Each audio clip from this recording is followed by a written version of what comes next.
Buenas tardes, mi nombre es Carla Susana Vera y el tema a tratar el día de hoy es actividad física y habilidades cognitivas. Para comprender lo que es una habilidad cognitiva, empezaremos por platicar de las funciones ejecutivas. Hay que señalar que la definición de estas funciones no está totalmente abordada. Delis en el 2012 la define como la suma de una colección de habilidades de nivel superior, que esas son las habilidades cognitivas, que convergen para permitir que el individuo se adapte y prospere en entornos psicosociales complejos. Este autor agrega que ni una sola capacidad ni una sola definición completa abarca plenamente el alcance conceptual de las funciones ejecutivas. Estas habilidades de orden superior, pues, es lo que caracterizan a los seres humanos de las demás especies. Podemos también definirlos como procesos cognitivos o capacidades que controlan y regulan el pensamiento y la acción de los seres humanos. La cognición se puede definir también como la interpretación y transformación interna de la información almacenada. Esta interpretación y transformación interna se refiere principalmente a la percepción, ¿sí? Esta percepción es como nosotros interpretamos todos los estímulos que provienen del exterior y le damos una apreciación a estos estímulos. La detección del estímulo y el reconocimiento de que éste ha ocurrido solamente se le denomina la sensación, solamente detectamos. Pero la forma en cómo lo interpretamos se refiere a la percepción. Entonces podemos decir que la cognición son procesos por los que se conocen y se va a interpretar la realidad. También se refiere a esa capacidad de atender, identificar y planificar, pues respuestas a los estímulos ya sean internos o externos. ¿Esto qué quiere decir? ¿Cómo lo podemos explicar? Bueno, se refiere principalmente a cómo nosotros vamos a responder a todo lo que sentimos. Por ejemplo, si ustedes ven a la persona que les llama la atención o que les gusta, bueno, entonces ustedes tienen sensaciones internas. ¿Cuáles son? Pues puede ser que sienta mariposas en el estómago o sientas que mi pulso se acelera o siento emoción al ver a la persona que me gusta, ¿no? Eso sería esta parte de atender, identificar. Y si yo me voy a animar, pues voy a tener un plan para abordar a la persona, ¿no? O sea, le puedo dar una sonrisa, platicar algunas cuestiones con él o con ella, ¿sí? Entonces, a eso se refiere, pues, esta parte de, pues, la planificación y la identificación de estos estímulos, ¿no? Y la conciencia se refiere a la percepción de uno mismo en el mundo, ¿no? Es algo muy característico de los seres humanos, somos conscientes de que existimos en el mundo. Entonces podemos decir que las funciones cognitivas van a abarcar lo que es atención, concentración, la memoria, el razonamiento y capacidades visoespaciales. ¿Cuáles son las regiones involucradas en las funciones ejecutivas? En la imagen que ustedes están observando, les estoy mostrando precisamente aquellos puntos de referencia anatómicos que las personas que se dedican al área de las neurociencias utilizan como referencia para identificar las funciones que realiza la corteza cerebral. Podemos encontrar la presencia de grandes, por ejemplo, surcos en la superficie de la corteza cerebral. Podemos encontrar giros que son los principales y que son los más prominentes, mejor dicho, y que nos permiten utilizarlos como referencias para ubicar las funciones de cada una de las regiones del cerebro. En esta imagen lo único que les muestro es un corte a la mitad precisamente del cerebro, donde podemos ver el surco cingulado el giro cingulado, el cuerpo calloso, que es la región o la parte del cerebro que permite la comunicación entre el hemisferio derecho y el hemisferio izquierdo. A partir de esas referencias anatómicas, por ejemplo, aquí vemos el surco central y aquí vemos la fisura silviana, pues podemos ubicar qué hace cada región del cerebro y cómo participa principalmente en las funciones ejecutivas. Del surco central hacia la parte posterior, pues se dedican a toda la parte de la sensación. Del surco central hacia la parte anterior, se dedica a la parte motora ejecutiva. Es donde nosotros planeamos y realizamos pues todas nuestras actividades. Por ejemplo, para correr, cuánto voy a correr. Para lograr o alcanzar la meta de un maratón, yo planifico cómo van a ser mis entrenamientos y a partir de aquí me planteo pues un objetivo, ¿no? Esta es la parte media, nuevamente, donde volvemos a ver precisamente pues la parte sensorial, que es la parte posterior, y la parte motor ejecutiva en la parte anterior. En esta imagen lo que les muestro es precisamente de estas regiones a qué se dedica cada una de ellas por colores, dentro de estas funciones de la corteza humana. En la parte posterior vemos que una gran área se está dedicando a la visión, otra parte se dedica al lenguaje, la parte somatosensorial, la que lleva información sensorial de todo lo que ocurre en nuestro cuerpo. Acá vemos ya la parte motora, nuevamente lo vemos del surco central hacia adelante y la parte motora ejecutiva. Si nos enfocamos a la parte prefrontal que se dedica precisamente a las funciones ejecutivas, las áreas que están involucradas en estos procesamientos se las muestro en esta diapositiva. Aquí está la imagen del cerebro, donde podemos identificar diferentes áreas por colores. Y entonces aquí ya podemos ver, por ejemplo, la expresión facial y el lenguaje, área 9, que es la conceptualización psicosocial, que también tiene una estrecha relación con el área 10, que es la conceptualización del futuro y la planeación. Estas tienen estrecha relación con el área 46, que es la conceptualización de fenómenos intangibles.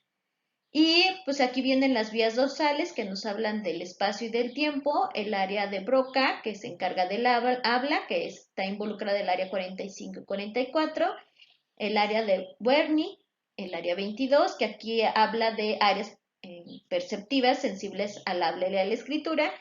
Y vemos aquí las vías ventrales que nos hablan de la imagen visual, color y forma. Las vías vienen siendo como estas pues llegadas de información a través de axones hacia estas regiones, ¿no? Entonces aquí vemos que estas vías ventrales van hacia el área 45 y área 47, que aquí hablamos de la descripción de los objetos y aquí de la conceptualización de los objetos, ¿no? Esto se refiere principalmente, pues cuando vemos una silla, cada uno se imagina una silla diferente, ¿no? El giro cingulado anterior que habla de las emociones y la anticipación de la recompensa o el castigo, perdón, la parte de la corteza orbital, ¿no?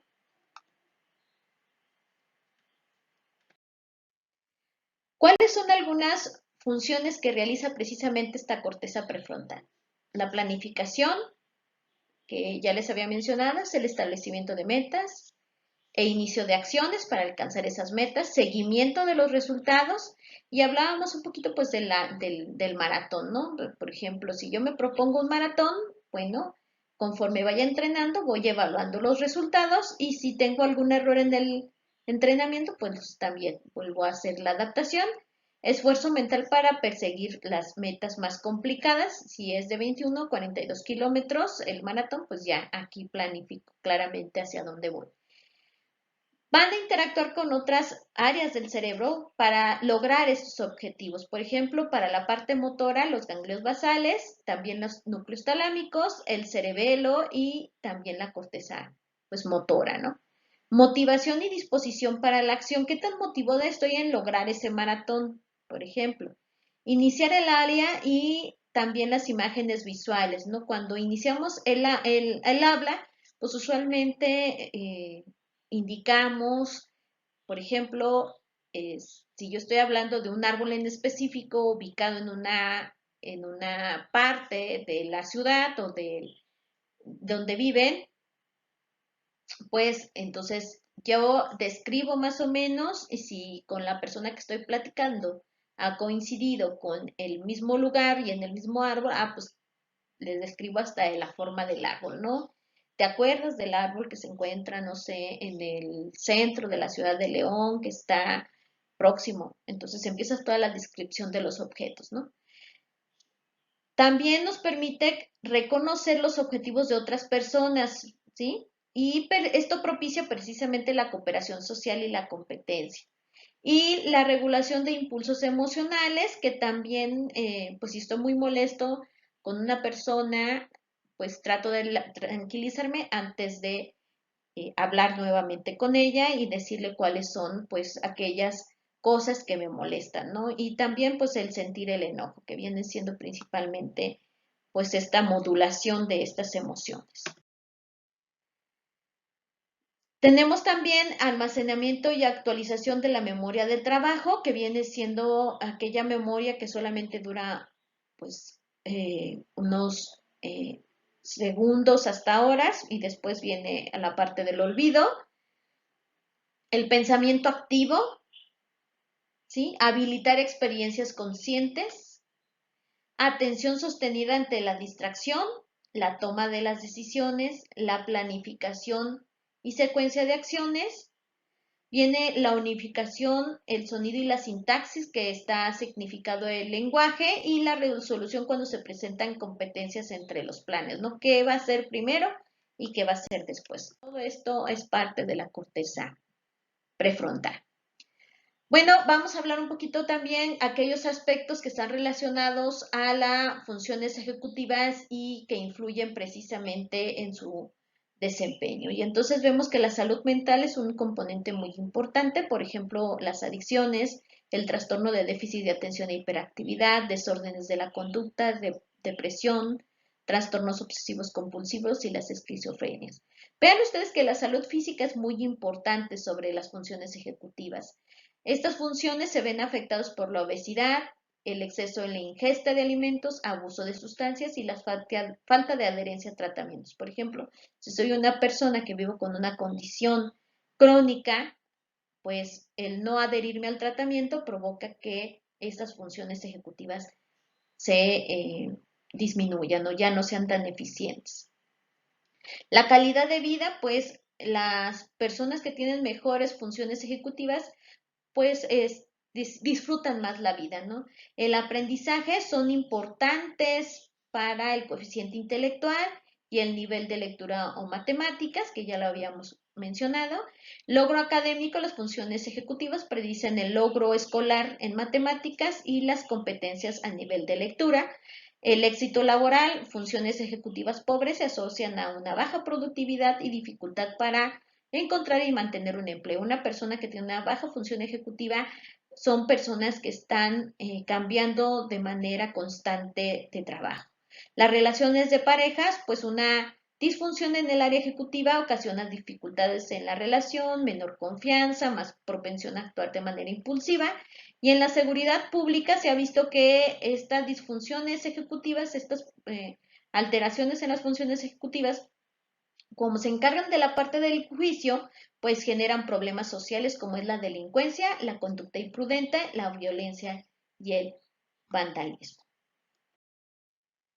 Vamos a ver estructuras del cerebro que participan en estas funciones ejecutivas. Aparte de la corteza prefrontal, ¿cuáles otras regiones están participando? Una de las áreas más importantes es el hipocampo. El hipocampo es la región del cerebro donde se consolida la memoria a largo plazo. Entonces aquí vemos el famoso paciente HM.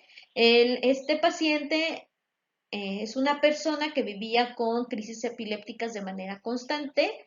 Se ubicó la región que estaba provocando estas crisis convulsivas y lo que sucedió es que al no poderlas controlar con medicación decidieron hacerle una resección de esa región. Lamentablemente, la ubicación de este problema, de esta área del cerebro que estaba provocando las crisis convulsivas, estaba involucrado el hipocampo. Y a esta persona, cuando le realizaron la cirugía, retiraron esta parte del cerebro. Entonces, lo que ocurrió es que la persona ya no almacenaba recuerdos a partir de la cirugía, ¿no? Él podía recordar perfectamente lo que ocurría antes de la cirugía, pero después de la cirugía él ya no almacenaba la memoria a largo plazo, ¿no? Por la lesión que tuvo en esta región del cerebro. Este hipocampo está, pues, se encuentra un circuito neuronal muy específico, altamente estudiado. Esta es una imagen del libro del hipocampo de Bliss, que es uno de los principales investigadores en el área del hipocampo.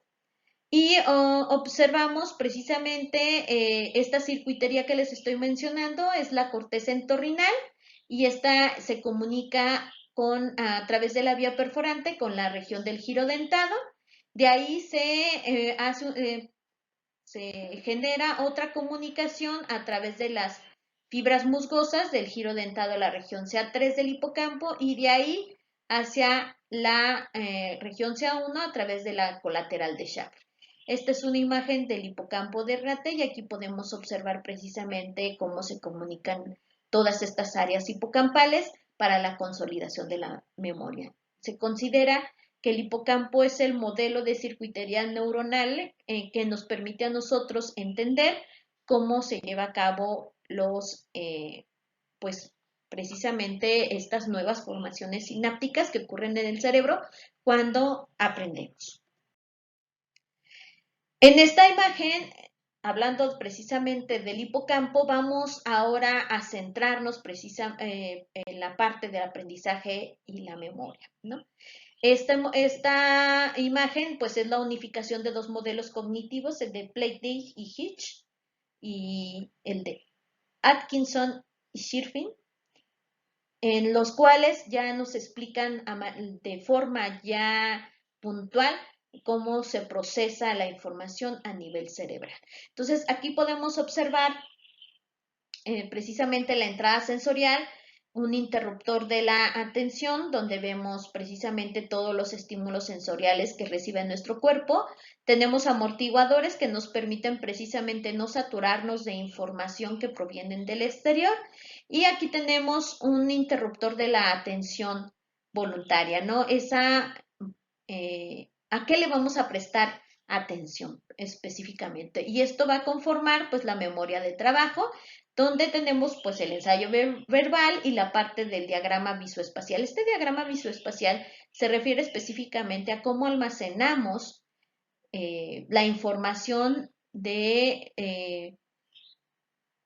a nivel de la ubicación de los objetos en un área. Por ejemplo, si ustedes van a un supermercado, que es el habitual, ustedes ya saben dónde está el área de abarrote, la farmacia, la ferretería, en este supermercado. Pero si de pronto, por ejemplo, cambian de supermercado, entonces ahí empiezan a formar un nuevo mapa visoespacial, pero del supermercado que están asistiendo y que no es el habitual, ¿no? Y entonces aquí ya empezamos a ver la acción planeada. ¿Qué quiere decir esto? Si es el nuevo supermercado, pues me voy a fijar en cada uno de los pasillos donde indican dónde se encuentra el objeto que yo estoy buscando, ¿no?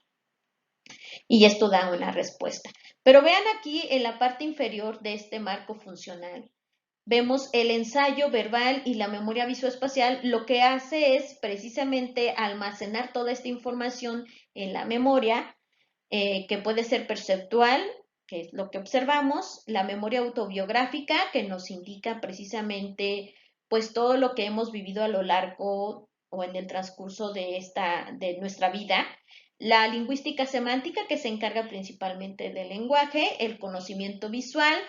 Por ejemplo, si yo ya manejo, ya sé ciertas ubicaciones de mi ciudad que son de interés para mí, el conocimiento declarativo y los hábitos y las habilidades motoras, ¿no? Entonces, vean ustedes que este marco funcional nos permite entender más o menos cómo nosotros aprendemos. Recuerden que el aprendizaje viene siendo un reflejo de toda la información que nosotros almacenamos por memoria.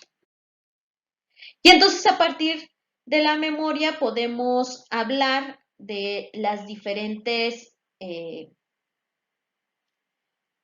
tipos de memoria que nosotros utilizamos. Tenemos dos formas de memoria a largo plazo, que es la explícita, que habla de hechos, eventos, que era la declarativa, y la no declarativa, que habla de la imprimación, la perceptual, que son de habilidades y hábitos, aprendizaje asociativo, que habla precisamente del condicionamiento clásico y operante, y aquí encontramos pues las respuestas emocionales, entre otras. Y encontramos también el aprendizaje no asociativo, que es la habituación y la sensibilización, que nos habla precisamente de las vías reflejas. ¿Cómo afecta el ejercicio físico estas habilidades cognitivas que ya hemos hablado? Principalmente pues la parte de la atención, la conciencia, la memoria, la planificación, el logro de metas. Bueno, lo que se ha encontrado es que el ejercicio incrementa la excitabilidad de la corteza motora. Esto nos permite a nosotros almacenar pues información enfocada a la actividad que estamos realizando y que este ejercicio nos permite facilitar la forma en cómo almacenamos esta información, ¿no? También el ejercicio incrementa el volumen hipocampal, lo que se habla de neurogénesis. ¿Y cómo lo hace? Hay una molécula que se le llama factor neurotrófico derivado del cerebro y que precisamente permite un incremento en el volumen hipocampal, que puede ser formación de nuevas redes neuronales y también la generación de nuevas neuronas. Esta molécula neurotrófica derivada del cerebro, pues el ejercicio físico incrementa la cantidad de esta molécula, ¿sí? Y permite precisamente la consolidación de redes neuronales y la formación de la memoria. También la actividad física mejora las pruebas de atención verbal, las pruebas de memoria, desarrollo y preparación académicas, entre otras, ¿no? La actividad física también va a ser benéfica en los adultos mayores, ya que permite precisamente el control cognitivo, que viene siendo pues toda esta parte de la regulación de las vías que mencionamos en la primera parte de la charla, y también del control ejecutivo. Nos permite facilitar la planificación de nuestras actividades. En conclusión, podemos decir que estilos de vida saludables benefician la función cognitiva, promueven la formación de estas redes neuronales, mejoran los resultados en las pruebas de coeficiente intelectual, atención, memoria, resolución de problemas matemáticos y el desempeño académico. Pues muchas gracias por su atención. Quedo a sus comentarios y gracias pues al doctor Sergio Márquez, que nos ha invitado a formar parte de esta iniciativa que es a través de la Dana Foundation. Gracias.